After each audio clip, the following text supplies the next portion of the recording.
ஒரு அன்பு ஹார்மோன்னு சொல்லலாம், லவ் ஹார்மோன்னு சொல்லலாம். அது கிடைக்கும் பொழுது நமக்கு சுரக்கக்கூடிய ஒரு ஹார்மோன் தான் வந்து ஆக்சிடோசின் அப்படிங்கிற ஒரு ஹார்மோன். இந்த ஃப்ரெண்டு நமக்கு கிடைக்கணும்னு வச்சுக்கோங்களேன். இப்போ அப்பா இருக்காரு, காலையில நீங்க எந்திரிக்கிறீங்க, அப்பா வரத்துக்கு முன்னாடி அவர் ஷூக்கு நீங்க பாலிஷ் போட்டு வச்சிட்டீங்கனாலோ, இல்ல அவர் சைக்கிளோ மொப்பேட்டோ ஏதாவது நீங்க வந்து நல்லா தொடச்சு கொடுத்துருந்தீங்கனாலோ, அப்பா என்ன பண்ணுவாரு? அப்பா என்ன பண்ணுவாரு? அவர் எக்ஸ்பெக்ட் பண்ணாம பண்ணியிருந்தா யாராவது சொல்லுங்க என்ன பண்ணுவாருன்னு. பாராட்டுவாரா இல்லையா? எப்படி பாராட்டுவாரு? அப்படியே தோல்ல ஒரு ஷோல்டர் மேல கை போட்டு அப்படியே ஒரு கிஸ் பண்ணுவாரா பண்ண மாட்டாரா அப்பா? அந்த நேரம் உங்களுக்கு கிடைக்கிற ஹார்மோன் தான் வந்து ஆக்சிடோசின். அம்மாவோட அன்பு எப்படி தெரியுமா?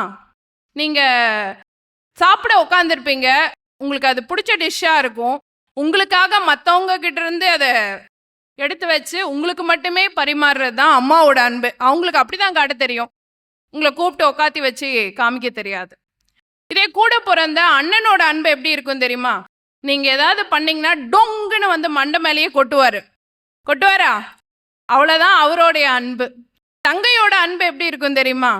எங்கேயாவது நடந்து போயிட்டு இருந்தோம்னா நம்ம அக்காவை பாராட்டுறதுக்கு, ஆமா என் அக்கா தான், அது என் அக்காதால தான் அதை பண்ண முடியும் அப்படின்னு சொல்றது தான் தங்கையோட அன்பு.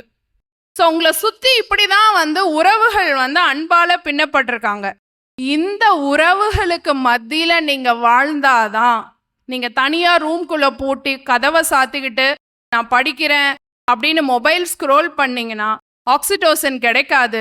உங்களை சுத்தி இருக்கக்கூடிய உறவுகளோட வாழும் பொழுது ஒரு கூட்டு குடும்பமா அந்த காலத்துல சொன்னாங்க, இன்னைக்கு நம்ம 4 பேர் தான் இருக்கோம், அட்லீஸ்ட் 4 பேராவது ஒருத்தரை பார்த்துக்கணும்.